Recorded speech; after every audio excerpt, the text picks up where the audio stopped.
na gawin lahat ng gusto nilang gawin, wag mapigilan lang nila si Pipi Inday Sara. Nagdeklara. Puta. Nagdeklara. Why so early? Ganito lang kasimple.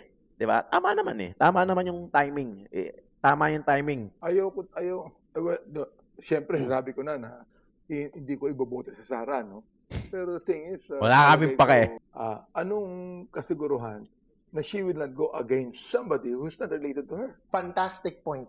That's Yung sa akin. a fair point. I Mic don't agree drop. with it. I don't agree. Para maraming bumaliktad sa iyo. Even you. Di ba? Na nag-iiba na yung tono mo, naharap mo na siyang pag-usapan. Come on.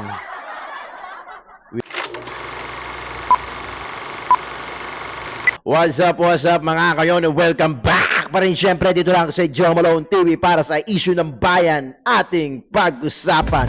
Hit it! Di kami natatakot sa katotohanan. Grabe, na-miss natin to mga kayon! Sa aming pinapakinggan. Ha! Joe Malone TV, issue ng bayan ating pag-usapan. Tunay na balita, walang kinakampihan. Sumasalamin sa katotohanan lamang para sa mamamayan. Totoo ang laban. Ay, grabe, nabis natin kumanta mga kayon. Maraming salamat. Magandang umaga, hapon o gabi sa inyo, Lord. Ay! Pato! Sa diskusyon, boses mo may halaga sa solusyon. Laging alerto, mapagmatsyag, truth ang hanap. Di kami natitinag, walang palusot, walang dayaan. Tunay ang serbisyo, diretsong usapan. Yeah! Joe Malone TV. Grabe, na-miss ko ang mga kayon. Tunay na balita, walang kinakampihan. Sumasalamin Ang lupit kasi ng PLDT. Nakakalimutan ko, nasa Pilipinas pala ako. Totoo ang laban, yeah! Walang kulay, walang kampi. Balita, talakayan, katotohanan. Para sa bayan. What's up mga kayon? Magandang umaga, hapon o gabi sa inyo lahat. Feb 21 araw ng Sabado sa Pilipinas. Maraming salamat mga kayon sa pagbalik, pagtangkilik. Ako, Diyos ko, nawala na algorithm natin. 7 days ago ba naman, Diyos ko naman, Santissimo. Oo, PLDT. Grabe, PLDT. Home fiber. 7 days walang internet. Siyempre, nagreklamo tayo. Siyempre, kumontak tayo sa customer care nila. Ang kausap natin, robot. 7 days na wala yung internet. Kakabayad ko lang. 3 kami, lahat na nasa poste namin. Puta, nung ginawa, wala pang 1 oras, tapos na. Puking ina na. Nasa Pilipinas pala ako. Akala ko nasa ibang bansa ako. Tangina talaga. Ito yung mga pagkakataon na wala ka nang magagawa. Alam mo yun, yung willing victim ka. Kahit na inis ka na gusto mo silang pagmumurahin, puta, ang kausap mo, robot. Bibigyan kang ticket. Yun yung reference na ID mo na yung ticket mo na nag-complain ka. Nung ginawa, wala pang 1 oras. Ano ka puta naman, talaga naman. Nagpakabit na ako, 2. Habang kinakabit yung Converge, biglang dumating yung PLDT. So, sabay sila nagkaroon. O, di ba? Pero okay na din. At least 2 yung internet natin. Kasi 7 days, na-miss ko kayo eh. Wala akong magawa. Puro ako Facebook. Sa Facebook ako nag-upload kasi real, cellphone lang. Mabilis lang, kayang-kaya ng data.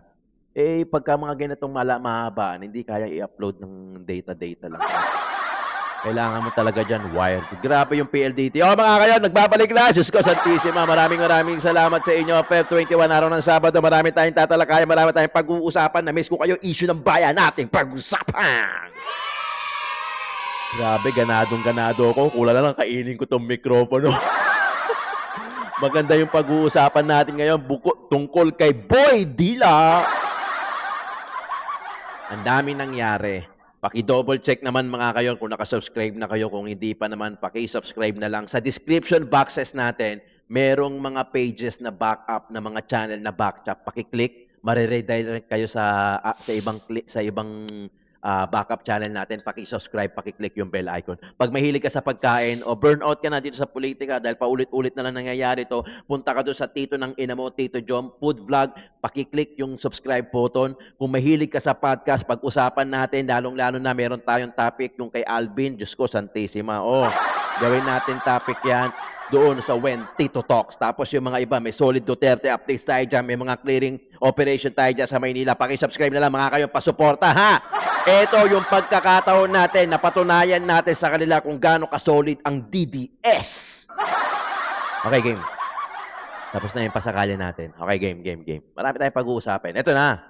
Diba? Abante, hindi suportado ang pagtakbo ni Sara sa 22. Ano naman, poking ina ba naman o? You won't matter. Sumuporta ka man o hindi, it doesn't matter. Wala ka ng bilang.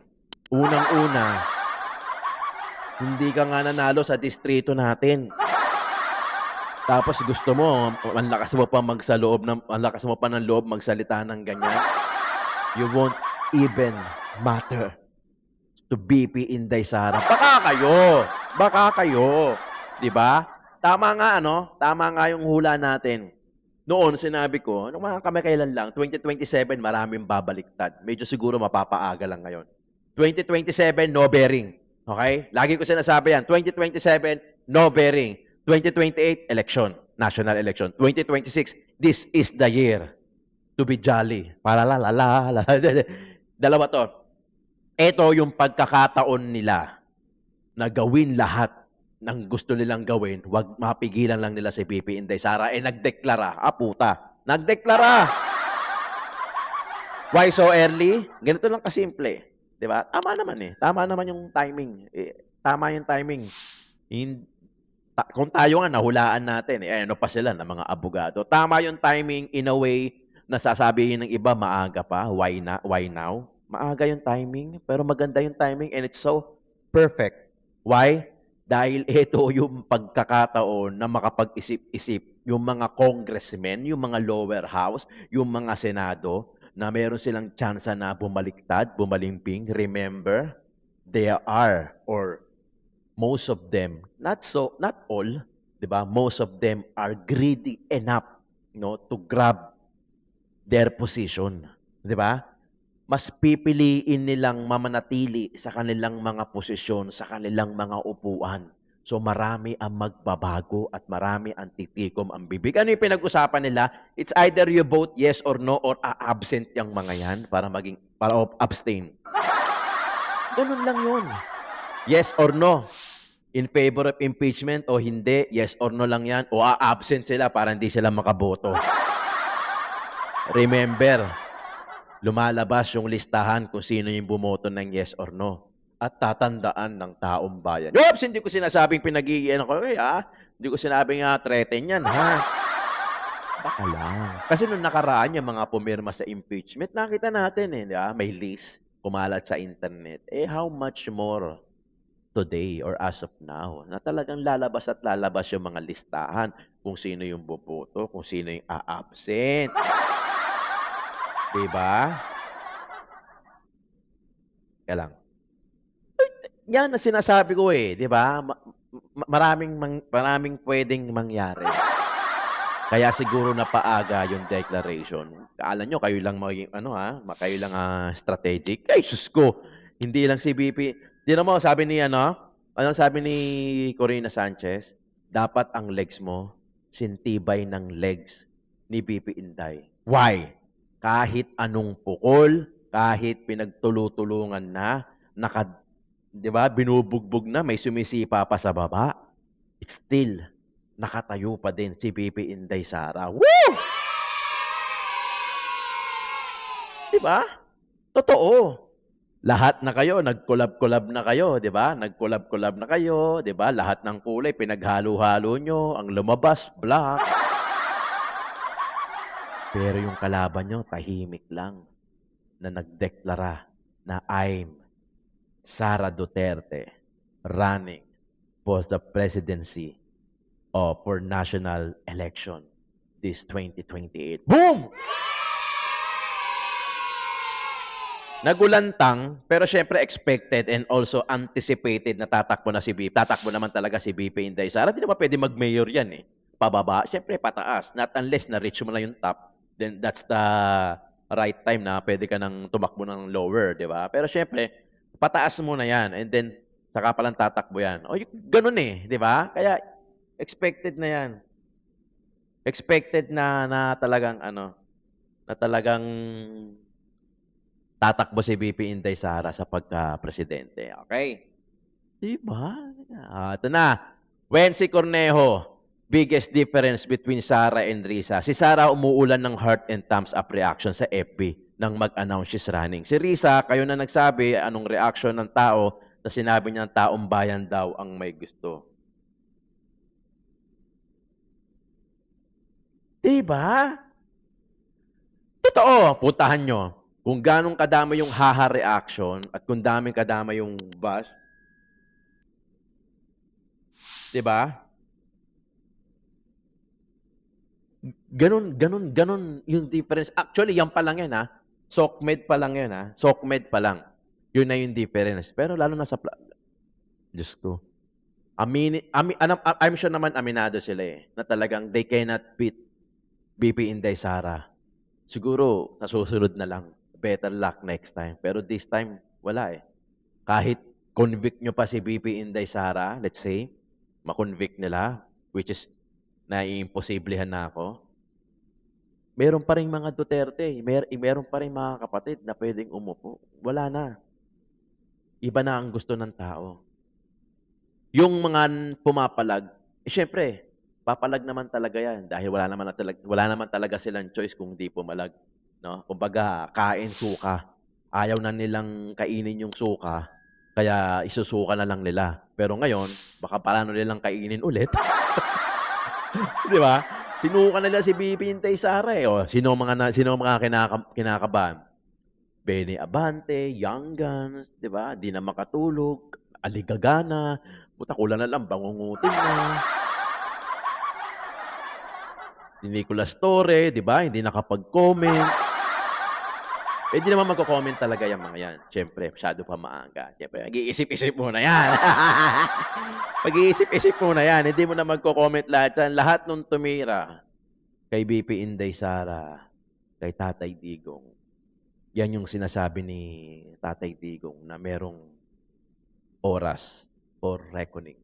Diyan, sigurado yan. Takot na takot kayo mapaupo si BP Inday Sara kasi papaimbestigahan yung corruption talaga eh, no? Lahat kayo damay. Yun ang nakikita ko eh.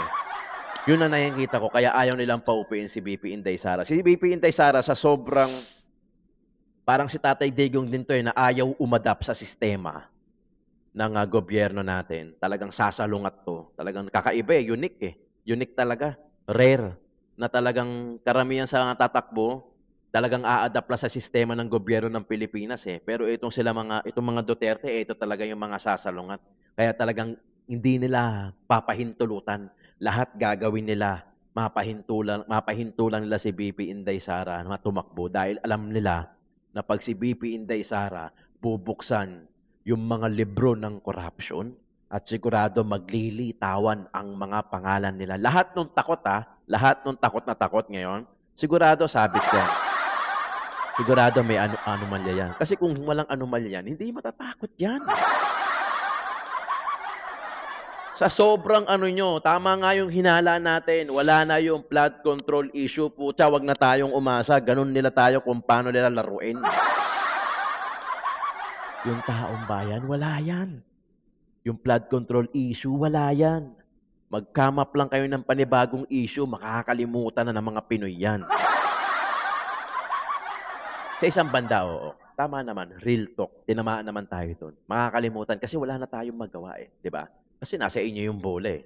Press the ball kayo eh. Di ba? Press the ball kayo eh. Di ba? Pero tandaan nyo, ang time namin tuwing eleksyon. I'm sure hindi makakalimutan yan. Kaya pagpasensyahan nyo na kung merong mga instances na paulit-ulit yung topic natin, I have to do so. I should do so. Kasi kailangan ko kayong i-remind, i-refresh na ito yung ginawa sa atin. Huwag niyong kalimutan dahil it's been How many years? 2 years. 2 years and a half pa yung 2028. Maraming pwede mangyari at maraming pwede makalimutan. I'm sure naman, hindi nyo rin makakalimutan. Pero syempre, marami rin makakalimot. Di ba? Kaya, andito tayo para ipaalala na ipaalala kung ano yung ginawa sa atin. Di ba? Kung ano yung ginawa sa atin at kung paano nila tayong gawin tanga at kung paano nila tayo paglaruan ng, wala yan. Maglabas ka ng panibagong issue, makakalimutan yan. Gawang issue pa lang nila yan, ha? Paano pa yung mga calamity issues, yung mga nature? Kunyari, bumagyo, syempre, yun ang pag-uusapan, bumaha sa ganito, lumindol, yung kanlaon, pumuputok. So, madadivert yung issue. Syempre, mapupunta doon yung pinag-uusapan. Pwera pa yun, ha? Yung mga natural causes. Di ba? Hindi pa to yung talagang ginawa nila. Wala kaming pakialam kay Atong Ang sa ngayon. Yung 20 million naman yung nakapatong sa ulo niyan, mas malaki pa rin yung issue ng flood control. Saka yung budget na yan. Di ba? Wala na. Wala na yon. Huwag na natin pag-usapan yun. I offer my life, my strength, my future in the service of our nation. Ibalik natin ang tapang at malasakit para sa Diyos, sa bayan, para sa bawat pamilyang Pilipino. Doon sila nagulantang no? Ibang klase yung level ng speech na yun. Kita mo yung tapang at sinseridad. Maraming lumalabas na pwedeng katandem ni BP Inday Sara. Unlimited. Sara Aimee. Sara Bongo. Sara Robin. Sara Marcoleta. Kahit sino, panalo Di ba? Kahit sino mag-tandem doon, panalo. Huwag niyong lalanglangin lang si Robin Padilla. Marami akong nakikita na, artista lang yan. Walang gano'n yan. Di ba? Ngiti-ngiti lang yan. Tangina. Titingnan-tingnan si Robin ng ganyan. Baka yan pa yung talagang maraming ginawa. Di ba?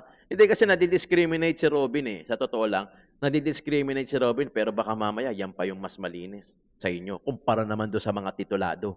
Di ba? Engineer, license, titulado, maraming proyekto. Yun nga lang, marami ding kunarap. Ang ibig ko sabihin, kasi noon, ako din yan Noon sabi ko, sana lahat ng senador, judge, lawyer, may pinag-aralan talaga. Pero mali ako sa part na yun. Di ba? Nahusgaan ko kagad. Di ba? Mali pala kasi ang gusto ko, may alam sa batas di ba? May alam sa batas. Yung iba nga, ang problema nga, yung iba sa sobrang alam nila sa batas, napaikot nila tayo at ginago at sangkot din pala sila sa mga insertion sa flood control at kumuha din pala ng budget o kickback.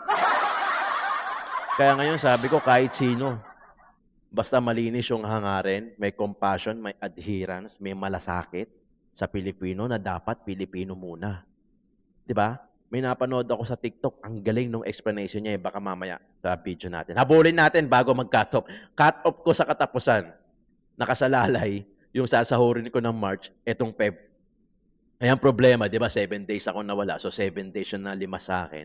Kaya mga kayon, hihilingin ko, paki-like yung video na to at paki-share para sa algorithm, para i-recommenda ni YouTube yung video natin at ilabas doon sa home feed ng YouTube. Di ba?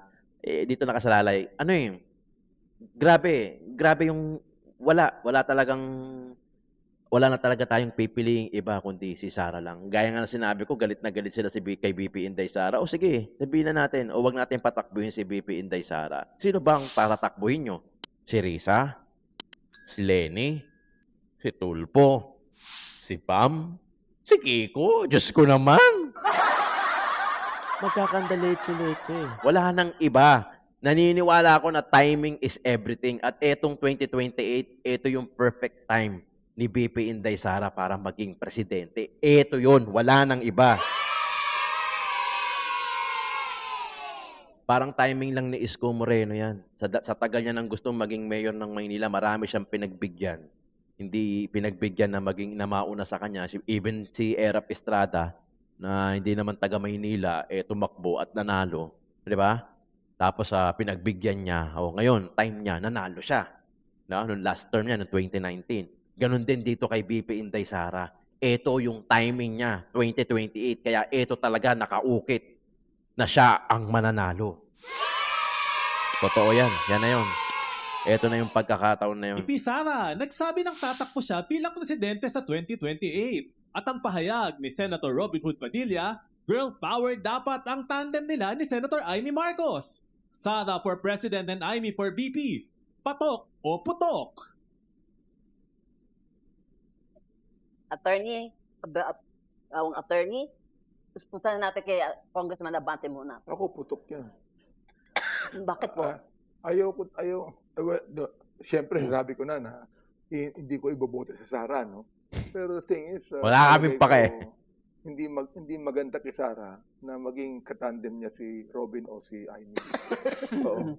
Bakit Sa naman po? totoo lang, si Jimmy talaga ang pinakamagaling na katandem niya. Nabalik na naman. Mas matatalo pa si VP Sara kung si Amy Marcos ang VP niya. Tama! Ako na Di sunod, rin. dapat ako Teka, sunod. patok ka ba? Putok. Tapusin muna natin yung kay Tong Benny. Tama yun kasi. I Ay, mean, nakakawawa ako. for Amy to be the vice presidential katandem ni Sara, that's negative kay Sara yun. That's negative kay Sara yan. Oo. Pag- Maaaring positive yung kay Robin Padilla, pero still, the Filipino people would think, handa ba si Robin na maging, for example, like, lady-in-waiting ng vice president, pero, for example, mawala si Sara, handa ba siya maging Pangulo ng Pilipinas? Yun ang tanong ko dyan. Oh. Pero palagay ko, Nag-number 1 si Robin noong 2019, 2019 ba? 2019 ba o 2016? Basta nag-number 1, 2016. Nag-number 1 niya si Senator Robin Padilla. Huwag niyong kakalimutan. Iba ang prinsipyo ni Robin. Marahil nadidiscriminate natin dahil sa artista siya. Ganun naman eh. Di ba? Pero remember lahat nung nakurakot, hindi artista. Lahat ng mga sangkot sa flood control issue, hindi naman artista. Di ba? Ang akin lang, wag natin i-discriminate si Robin dahil artista siya. Kasalanan ba niya maging artista siya? Ang tinitingnan natin dito kung gaano kalinis yung puso at kung sino yung mga politician na meron namang malasakit at uunahin yung kapwa Pilipino, hindi yung partido. Kaya saludo ako kay Robin di ba? Kung bakit siya nag-number 1. Ngayon naiintindihan ko na. Maraming lumalabas na sa mga video na maraming ginawa si Robin na hindi lang talaga binigyan ng pansin ng social media. Kaya ang tingin natin, artista lang. Di ba? Artista lang. Oo, artista lang si Senator Robin. Pero yung mga sangkot sa insertion, yung mga sangkot sa flood control issue na bilyon-bilyon, trilyon-trilyon, remember, hindi artista yung mga yan. Pero, ninakaw yung pera natin. May napanood nga ako, yung pala sasabihin ko, may napanood nga ako sa TikTok Tingnan nyo yung payslip nyo. Karamihan ng mga binabawas sa inyo sa gobyerno na pupunta. SSS, PhilHealth, income tax. Pag kumain ka sa labas, may bawas, may mapupunta pa rin sa gobyerno, yung value added tax.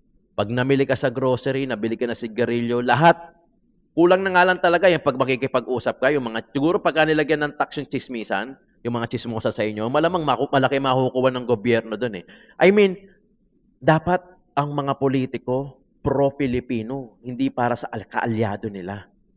Kasi lahat ng binabawas sa atin, lahat ng pinaghihirapan natin, napupunta sa gobyerno and yet wala tayong nakikitang pagbabago. Doon tayo pumalag.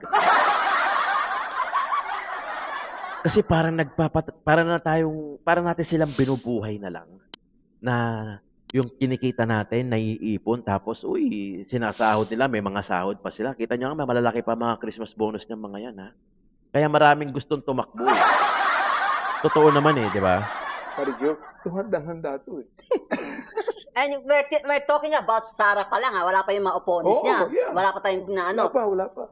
Attorney Palsis, Talagang hinuli ako ni Mami Chu. Ang talaga. last word is, paper kay VP Sara. O siyempre sa akin, putok, no? Wala ka namang alam talaga Talagang putok sa'yo yan. Nagulat ako ako. Gulat ako nung nag-declare si VP Sara na tatakbo siya for president. Gulat ako. Hindi ko talaga yun in-expect. Pareho tayo. Exaggerated ha. Sa TV ka. Oh. Pero syempre, yung wag na muna ako kay VP Sara. Alam naman ng mga tao, comments ko about VP Sara. Pero Oh. yung tungkol kay Senator Robin or kay Senator Amy, maganda yung formula. South plus North, no? Pero yung kay Amy Marcos talaga, that's not the best formula for VP Sara. That will make you lose. VP Sara, with all due respect, no, kung napapakinggan mo man ako, di ba? Kasi matatalo ka. Kasi the Marcoses will not vote, the Marcos loyalists will not vote for you. Hindi yan makukuha, hindi yan madideliver ni Amy Marcos. Unity Team 2.0 yan. Magkaka-break up 2.0. Tatry doing ka din yan ni Senator Amy Marcos. Eh, paano yung favorite ano mo, si Senator Risa Ontiveros? Eh, iba muna yun. Hindi pa naman nagde-declare si VP Lenny or si Senator Risa. Saan natin pag-usapan? Let's give the limelight to VP Sara. Okay. Ikaw, Attorney Jimmy, patok o putok? Ako, bibigyan kayo ng mainit-init na opinion. Oh. Ako, ganyan ako. Wow! Ganyan. Oo. Which Okay. means I am not complete. Neutral ka. Neutral ako. Neutral ka. Why? I don't want to talk about the person of Senator Amy Marcos, but I think she's very, she has the capacity, no? Pero kasi gusto kong sundan talaga kung yung numero. Kung ano talaga ang ikakapanalo ni VP Sara, kahit na labag po sa kalooban ng ating mga kaibigan. That's democracy. Oh, yes, because of course, I want her to win. Oh. And for now, there is absolutely no proof Mukhang Na babaliktad to.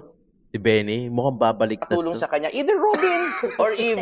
Si Kong Benny, it's either kung hindi man siya bumaliktad, tatahimik. Pero it shows na rin na parang kumakampi ka pag tumahimik ka eh. Di ba?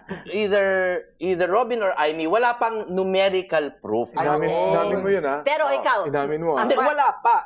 In short, dapat mag-survey muna tayo and kung siya yung lumabas on top, then Ang patok na. galing. pero aside from you, sino ang nakikita mong... Sino gusto mo? Ang tingin ko mananalo, yung makukuha talaga yung voter base, Oh. President Sara, Vice President Benny Abante. Buti na lang hindi mo sinabing Ano? falsis. May reparte ka doon? May reparte ka? Pwede ba ikaw na mag-usap kami? Ibang broker ko. Yan ang Hindi, totoong unity. Diba? Linawin ko lang, syempre nagbibiro tayo, but I do want the best for her. So, numbers tayo, wag muna personality. Correct. Madami namang options eh. Pero ako, I agree with political analysts and I'm sure si VP Sara knows that her base is Vismin. So, dapat ang kanyang maging VP candidate is someone from NCR, Metro Manila, or the North. So, it's either Senator Marcoleta, Senator Robin, kasi Norte si Senator Robin eh. Hindi lang alam ng karamihan. Pero North, medyo North din ang base niya. Oh, Bicolano siya. Alam nyo ano eh, it does matter kung sino yung importante, kung sino yung magiging vice kapartner ng presidente. 'Di ba? Importante yan. Kaya hindi kasi pwedeng ang president, kunyari si VP Inday Sara, tapos ang vice yung kalaban. Hindi pwede. I mean, pwede naman manalo, pero mas maganda kung magkakampi yung magkaalyado yung dalawa. So talagang importante na piliin din ni VP Inday Sara kung sino yung magiging vice niya sa 2028. Kung ako ang tatanungin, dalawa lang ang gusto ko. This time, wag ka muna, Senator Amy Marcos. This time, siguro, it's either Robin Padilla o Marcoleta or Bongo. Yan, sa tatlong yan. Yan yung mga may... Okay lang si Senator Amy, pero hindi ako galit sa kanya. In fact, binoto ko siya. Di ba? Alam niya yan. Hindi lang ako nililihim sa inyo. Pero this time, I would rather choose either Senator Robin, Senator Marcoleta, or Senator Bongo. Yan. Yang tatlong yan. Kahit sino dyan ang pwede makatandem ni VP Inday Sara, mas okay ako. Hindi ko sinasabing hindi okay si Amy. Okay din si Amy, kaso mas okay ko yung alin sa tatlo. Mas okay nga si Robin o si Marcoleta eh, di ba? Yan dalawang yan. Yan Marcoleta, talagang ngayon pa lang nanalo yan, pero talagang buo ang loob niyan. And even Senator Robin Padilla na talagang prinsipyo talaga. At si Bongo naman, kung pagka-pro-Filipino lang ang pag-uusapan, talagang mas uunahin niyan talaga ang interest ng taong bayan. Ganun, dapat ganun eh. Dapat ganun. Ang interest ng politiko, dapat nasa tao. Nasa taong bayan. Kung talagang nasa taong bayan ang puso ng mga kalaban ni VP Inday Sara, bakit up until now, ang diskusyon nila, ang pinag-uusapan nila, 2028 election na. Dapat magtrabaho sila and let the people choose. Hayaan nyo na yung taong bayan ang pumili kung ikaw ba Risa, ikaw ba Lenny, ikaw ba Kiko, ikaw ba Bam. Hayaan natin yung taong bayan. Pero this time kasi, ang nasa puso ng taong bayan, walang iba kundi si BP Inday Sara. Anggapin natin yon. Talagang panahon talaga ni BP Inday Sara Senator ngayon. Amy Marcos, North, pero yun nga, mas questionable. So, right now, it's either Senator Marcoleta or Senator Robin. Ito ang good news ko kay Attorney Jimmy. Nagsalita na si Senator Robin Hood Padilla na he's willing to run as Yeah. VP of Yun. VP Sara Kung kung sasabihin sa kanya ni Pangulong Rodrigo Duterte to run. So merong suspensive condition kumbaga. Hindi, ang sa akin lang naman, no, kung ano ang ikakapanalo ni Sara, number 1. Pangalawa, yung hindi siya tetrido rin. Loyalty, yung sinasabi Oo, mo. loyalty. Because loyalty is the strongest, most powerful currency of politics sa totoo lang right now, no? So you don't think Amy will be loyal to her? Ay, hindi din naman. Teka lang, ako ba yung guest? Anong yun sa atin si Congressman Abante? well, No, I love these people. I love these people and they think they're all loyal naman. Pero si Robin has proven the most loyal. sa akin, Ah. if Amy Marcos can go against her own brother, Yeah. anong kasiguruhan na she will not go against somebody who's not related to her? Fantastic point. That's Yung sa akin. a fair point. I Mic don't agree drop. with it. I don't agree with it, but it's a fair point. Si Then, Congressman- ang pangalawa sa akin, with all of the science and the technicalities that these two friends of mine are talking, sa akin I believe with all of the problems we have right now, palagay ko ang mga tao natin tumitingin ng pagbabago. Okay. They're looking for changes. And I do believe, ako, seryoso ko sinabi ko na naniniwala ako that if ever Vice President Sara becomes president, she will have to change something sa buhay. Ito, I would like to ask si Congressman Nagbabago na yung tono mo. Abante, wag kang ganon. Nagbabago na ang tono mo, ha? Nagbabago na ang tono mo. Abante kasi veterano na itong ating kaibigan na to eh. How many congresses ka na? Ang dami. And you are now Two with rounds. what political party you are now NUP na. affiliate? NUP ako. NUP po. So National ano po ang Unity sense Party. ng NUP sa pag-declaratory Vice President Wala Sara? pa namang sinasabi. Ang arinig ko lang we are allowed to decide on our own. No, kasi ang PDP Laban and Reforma have Yeah. already came out with the respective statement of support to VP Sara. Wala pa. Sa amin, wala pa. Wala pa. So, wala ba kayong presidential timber o vice presidential Wala pa. timber? Wala pa rin. Wala Kailan pa ba kayo, bakit sinasabi early campaign? Hindi early campaign ito, premature declaration to eh. Hindi, alam nyo, Maricho, ako, I was surprised because of the early declaration of the Vice President. But I'm not surprised that she's running for the Yes, presidency. that's very clear. Na-surprise lang ako talaga. Ang aga eh. Pero di ba ang assessment ng mga political analysts and even the political leaders, parang preemptive move na sa impeachment yan? Do you share the same suspicion? In a way, totoo yun. But the thing is this, I think that the Vice President Sara is exposing herself totally. Ibig sabihin, as early as this, ini-expose siya ng kanyang sarili sa taong bayan. Na? So a lot of questions will be asked Oo. concerning that. Yun nga ang engagement. Di ba? Talagang in-expose na ni BP Inday Sara at in-announce siya na talagang tatakbo siya para maraming bumaligtad sa inyo. Even you. Di ba? Na nag-iiba na yung tono mo, naharap mo na siyang pag-usapan. Come on. We better than this. Di ba? Isa lang, pero kami, wala eh. Sa akin, wala kayong may susumbat, mga kayo. Talagang ever since naman, Duterte ako. Hindi ako galing sa kabila, sa kalaban. Talagang ever since Duterte. Dalawa lang naman talagang pinopromote ko. Isko Moreno saka si BP Inday Sara. Noon, kay Tatay Digong ako. Pero hindi ko siya na-vlog kahit hindi pa ako seryoso sa vlog noon. At saka na kay Isko Moreno ako ngayon. Pero ngayon, talagang si BP Inday Sara ang pinupush natin at saka si Isko Moreno. Pero si Isko Moreno, malayo na yan. I mean, nagsalita na siya na mayor lang ang tatakbuhin niya sa susunod for the 9 years. So, bito tayo kay BP Inday Sara pagdating sa national. And BP Inday Sara will win. Dahil pagkakataon, hindi lang dahil sa gusto ng tao na si Inday ang manalo. Sa tingin ko, nakatakda na na si BP Inday Sara maging presidente sa 2028. Maraming salamat, Joe Malone TV, Issue ng Bayan, ating pag-usapan.